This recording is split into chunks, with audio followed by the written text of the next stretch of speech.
জামায়াতে ইসলামের আমির ডক্টর শফিকুর রহমান আবার অতীতের ভুলের জন্য নিঃশর্ত ক্ষমা চেয়েছেন বলে লেখা হচ্ছে অনেক জায়গায়। লেখা উচিত ছিল উনি আসলে ক্ষমা চাওয়ার ভান করছেন। আই রিপিট, উনি ক্ষমা চাওয়ার ভান করছেন। আমরা শুরুতে এই প্রশ্নটাও করে রাখি, ক্ষমা চাওয়ার ভান কেন করতে হবে? কেন করতে হবে, বা কেন আমি এটাকে ভান করছেন বলছি? উনি আমেরিকা সফরে গেছেন, সেখানে উনি কি বলছেন আমি একটু পড়ি, তাহলে বোঝা যাবে, এবং আমি আমার বক্তব্যটা জানাতে চাই। তিনি বলছেন, 47 থেকে আজকের দিন পর্যন্ত আমাদের দ্বারা যে যেখানে যত কষ্ট পেয়েছেন আমরা বিনা শর্তে তাদের কাছে মাফ চাই। এই অ্যাপোলজি কমপক্ষে 3 বার চেয়েছি। অধ্যাপক গোলাম আজম, মাওলানা মতিউর রহমান নিজামী এবং আমিও চেয়েছি। কিছুদিন আগে এটিএম আজহার যখন জেল থেকে মুক্তি পেলেন তখনও বলেছি, শুধু এখন নয়, 47 সাল থেকে জামায়াতে ইসলামী দ্বারা কেউ যদি কোনো কষ্ট পান, আমরা একটু ভাষাটা খেয়াল করি, কেউ যদি কোনো কষ্ট পান, কারো কোনো ক্ষতি হয়ে থাকে, আমি সব ব্যক্তি এবং সংগঠনের পক্ষে নিঃশর্তে আপনাদের কাছে ক্ষমা চাই, আপনারা আমাদের ক্ষমা করে দেবেন। তারপর তিনি বলছেন, আমরা ভুল করিনি বলবো কিভাবে? আমাদের 100টার মধ্যে 99টা সিদ্ধান্ত সঠিক, একটা বেঠিক হতে পারে। সে বেঠিক একটা সিদ্ধান্তের জন্য জাতির ক্ষতি হতে পারে। সেক্ষেত্রে আমরা কোনো সিদ্ধান্তের জন্য যদি জাতির ক্ষতি হয়, আমার কোনো সিদ্ধান্তের জন্য জাতির ক্ষতি হয়, তাহলে আমার মাফ চাইতে অসুবিধা কোথায়?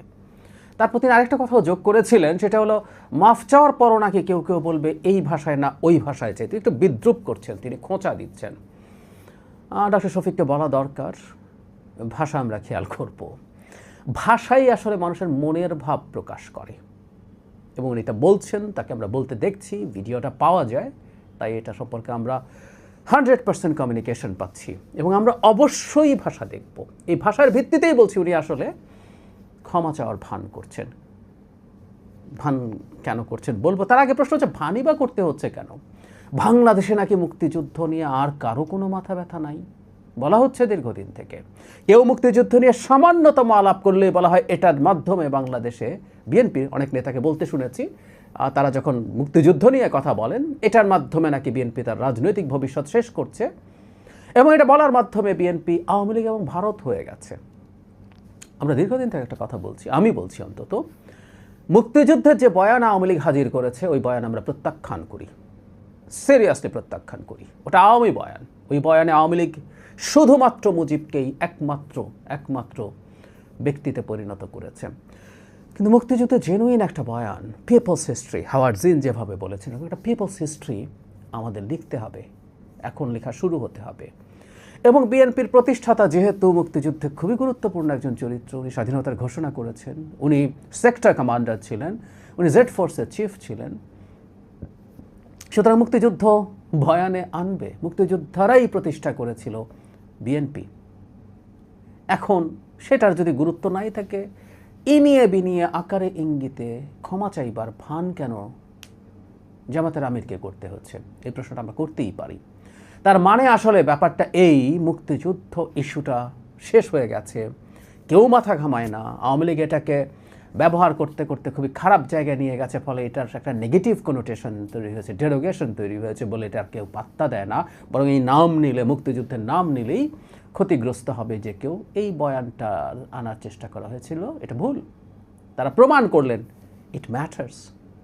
কিছুদিন আগে ডাকসু যে নবনির্বাচিত কমিটি ছিল ছাত্র শিবিরের, তারাও কিন্তু গিয়েছিল রায়ের বাজার বৌদ্ধভূমিতে, সেখানে গিয়ে তারা শহীদদের জন্য দোয়া করেছেন, জাস্ট নির্বাচিত হওয়ার পরপরই। মুক্তিযুদ্ধ ইস্যুটাকে তাদের মতো করে অ্যাড্রেস তাদের আসলে করতে হবে। তার মানে এই ভানটুকু করা প্রমাণ করে মুক্তিযুদ্ধ ইস্যু হিসাবে আছে, এবং জামায়াতের বিরুদ্ধে যারা রাজনীতি করতে চান তারা মুক্তিযুদ্ধকে, এটা সত্য, মুক্তিযুদ্ধের যে ন্যারেটিভ আওয়ামী লীগ তৈরি করতো সেভাবে না, মুক্তিযুদ্ধের বয়ানকে সামনে আনতে হবে, এবং সেটা অবশ্যই কোনো ফ্যাসিবাদ কায়েম করার জন্য না, সেটা আনতে হবে রাজনৈতিক কারণে। প্রত্যেকটা জিনিস রাজনৈতিক ইস্যু হতে পারে।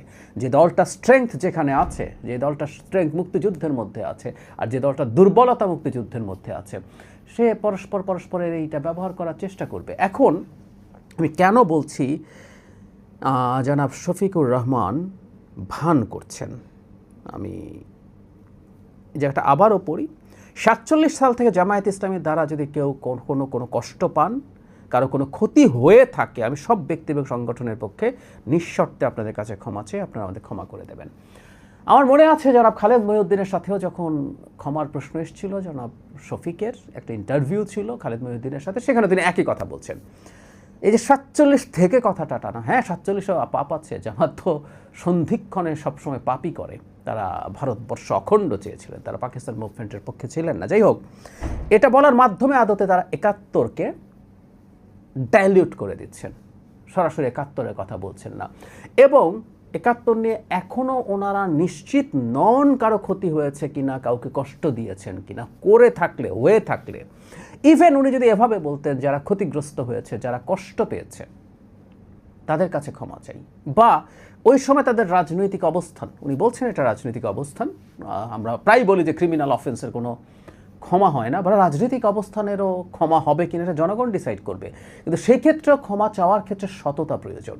একটা ক্ষমার জন্য অপরাধের স্বীকৃতি সবার আগে দরকার। যেমন ধরুন, আমাদের সংবিধান অনুযায়ী রাষ্ট্রপতি যে কেউকে ক্ষমা করে দিতে পারেন, কারণ মৃত্যুদণ্ডও ক্ষমা করে দিতে পারেন। এটা শর্ত হচ্ছে আগে অপরাধ স্বীকার করতে হবে যে আমি অপরাধটা করেছি, এই অপরাধের পরও আমি রাষ্ট্রপতির ক্ষমা চাইছি। এটা এই রকম প্রসেস। আদৌ মানে উনি মনে করছেন যদি, কিন্তু এই জন্য বলছি এগুলো ভান, এগুলো ভান। এই যে বলছেন কি ভাষায় করতে হবে, আমরা এই ভাষায় বা কি ভাষায় করতে হবে এটা আমরা খেয়াল রাখবো, কারণ এটা ম্যাটার করে। ভাষাই বলে দেয় আসলে আপনি কতটুকু আন্তরিক, আপনার নিয়ত সহি কিনা, নাকি জাস্ট মুক্তিযুদ্ধ নিয়ে প্রচুর কথা হয়েছে, সামনে নির্বাচন আছে, শেখ হাসিনা একবার 96 সালে 71 থেকে 75-এর জন্য একই রকম, কারো যদি আমাদের যদি ভুল করে থাকি, কারো যদি কষ্ট পেয়ে থাকেন, ক্ষমা চাই বলেছিলেন তার সর্বশেষ নির্বাচনী ভাষণে। সো নির্বাচনকে সামনে রেখে এই ক্ষমা চাওয়ার ভান তো আসলে আছে, আমাদের ইতিহাসের পার্ট। সেটাই হচ্ছে এখন এখানে। একদিন বিস্তারিত আলোচনা করবো যে আমাদের শুধু পলিটিক্যালি সাপোর্ট করেছে, নট নেসেসারিলি। আওয়ামী লীগের প্রাদেশিক পরিষদ এবং কেন্দ্রীয় যে সংসদের যে নির্বাচন হয়েছিল 70-এ, তাদের অনেক এমপি যেহেতু ভারতে পালিয়ে গিয়েছিল, তাদের আসন শূন্য ঘোষণা করে সেখানে উপনির্বাচন ঘোষণা করা হয়েছিল, সেটা আগস্ট সেপ্টেম্বরের দিকে। সেখানে গিয়ে জামায়াতে ইসলামীর অনেকেই ওখানে বিনা প্রতিদ্বন্দ্বিতায়, মানে ওখানে ঠিকমতো নির্বাচন করা হয় নাই বলে ওখানে বিনা প্রতিদ্বন্দ্বিতায় নির্বাচিত হয়েছিলেন। শুধু সেটা না, আব্দুল মোত্তালেব মালেকের মানে গভর্নর ছিলেন, তার অধীনে একটা মন্ত্রিসভা গঠিত হয়েছিল। সেই মন্ত্রিসভায় 2 জন জামায়াতে ইসলামীর সদস্য মন্ত্রী ছিলেন। সুতরাং এখানে যে ম্যাসাকার হচ্ছিল, সেই ম্যাসাকারের পার্ট অ্যাক্টিভলিও তারা ছিলেন।